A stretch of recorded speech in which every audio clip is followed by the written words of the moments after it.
સુરતના સરથાણા વિસ્તારમાં તો એક અલગ જ પ્રકારનો ટ્રાફિક ડ્રામા જોવા મળી રહ્યો છે। પાણીપુરી ખાઈ રહેલી યુવતીની મોપેડ ટોઈંગ કરવામાં આવી।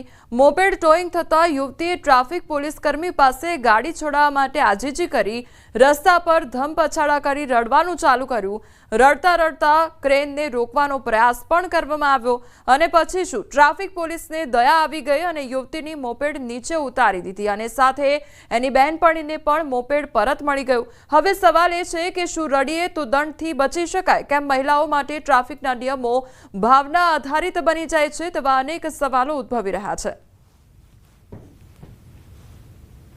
તો સુરતનો આ મામલો સામે આવ્યો છે કે જ્યાં એક મહિલા દ્વારા આજીજી કરવામાં આવે છે, રોકકડ કરવામાં આવે છે અને જે ગાડી છે તે રોકવામાં આવે છે। ત્યારબાદ જે ટ્રાફિક પોલીસ છે તેમને દયા આવી જાય છે અને દયા આવતા તેમને જે પણ તેમના દ્વારા જે વાહન ટોઈંગ કરવામાં આવ્યું હતું તે પરત આપવામાં આવે છે। ત્યારે તેને લઈને ઘણા સવાલો ઉદ્ભવી રહ્યા છે કે શું આખરે રડવાથી વાહનો પાછા આપી દેવામાં આવતા હોય છે કે આ પ્રકારના દંડની કાર્યવાહી થતી હોય છે? તેને લઈને પણ અનેક સવાલો ઉદ્ભવી રહ્યા છે।